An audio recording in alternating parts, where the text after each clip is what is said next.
Mga master, sa episode na ito ay pag-usapan po natin yung isang bahagi ng DepEd Order number 5 Series of 2024. No, ito pong tungkol sa payment ng teaching overload para po ito sa mga public school teachers. So sa episode na ito, tungkol po tayo sa overload mga master. So magkakaroon po ng sinasabing teaching overload provided na mayroon pong excess doon sa 6 hours in a day no, na teaching load ang isa pong guro.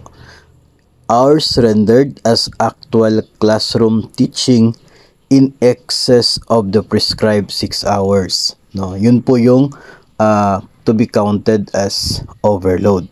No, so the number of minutes accumulated on a weekly basis shall be converted into hours for the computation of appropriate teaching overload pay. So, kung hindi po lalagpas sa 6 hours, no, kung 6 hours lang talaga yung teaching load mo in a day, so hindi po siya counted. So, wala ka pong overload on that day. No, pero may mga cases po na sobra, so that's the time na to be counted siya as part of your overload.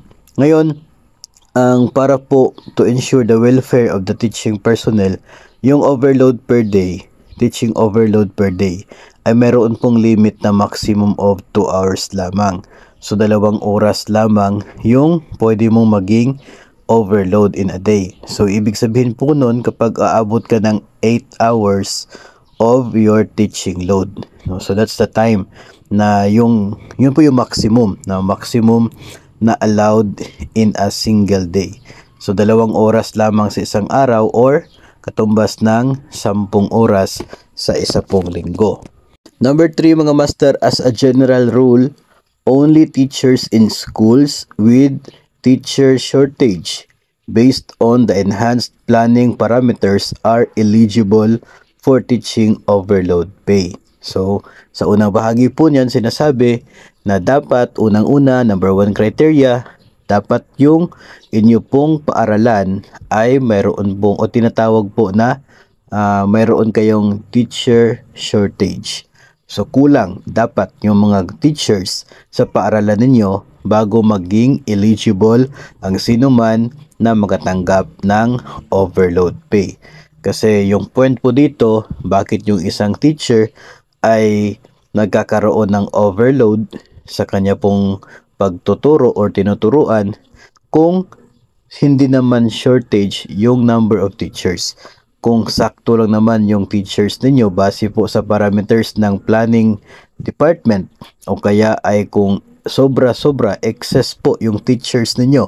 So there's no point na yung isang guro magiging overload siya sa kanyang tinuturuan kung excess naman yung number of teachers available sa paaralan po ninyo.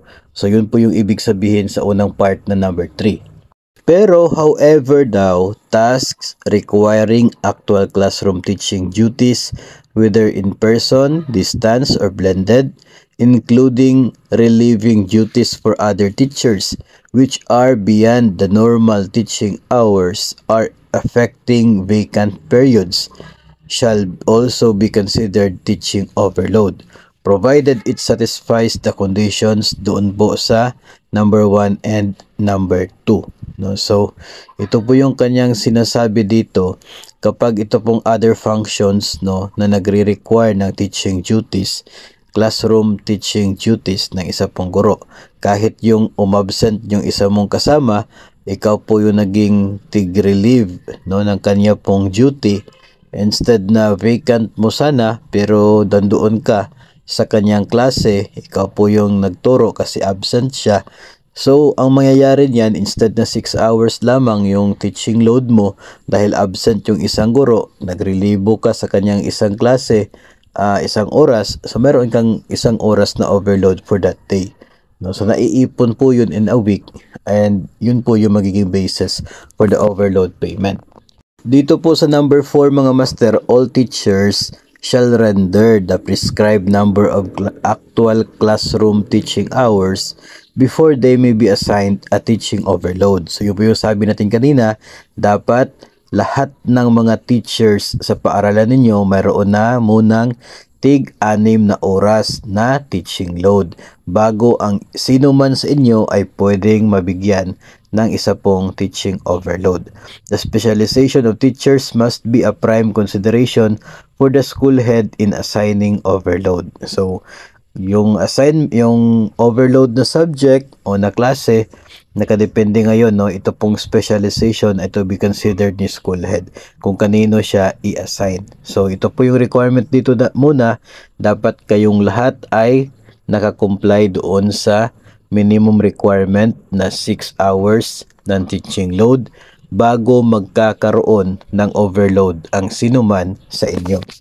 And number 5, ang mga local school board or LSB paid na mga guro, sila po ay hindi eligible para makatanggap ng teaching overload pay. So for purposes of clarification, itong mga LSB teachers ay hindi sila mabibigyan ng overload pay. So siguro kung mayroong overload na subject or na period ay hindi po ibibigay sa mga LSB paid kasi hindi po sila mababayaran dyan. So ibigay po yun doon sa regular or permanent na teacher sa paaralan para siya po yung mag-handle ng overload na period or subject kasi siya lamang yung pwede mabigyan ng overload pay. Yung LSB paid ay hindi po sila eligible na tatanggap ng overload pay. So, yun po yung mga basic conditions dito po sa overload na sinasabi ng DepEd, no? So, titingnan lagi natin dyan na dapat lahat kayo complied yung 6 hours bago magkakaroon ng isa man sa inyo na naging overload, nagkaroon ng overload sa kanya pong subject. Then, dapat base doon sa parameters ng planning ay considered yung school ninyo as having shortage of teachers. Kapag excess yung teachers sa inyong school, better na makipag-ugnayan po sa inyo pong mga admin officer kaya ay sa planning officer kasi mayroon silang ideya kung yung mga paaralan ba ninyo ay excess o kaya ay short na mga teachers. So kung excess na yung teachers sa inyo, so siguro wag na tayo mag-expect na magkakaroon pa ng overload pay. Maliban na lamang doon sa mga nabanggit kanina, no, doon sa however sa number 3, yung mga teaching activities na kinakailangan, no, beyond office hours, yun ay pwede po yun. Pero that would be subject to doon po sa process ng claim o process ng pag-avail. No, nandito pa rin po yun sa DepEd Order number 5. So siguro pag-usapan po natin yan sa susunod na mga episodes. Ang sa ngayon po ay doon tayo sa basic requirement ng mga magiging eligible para sa teaching overload pay.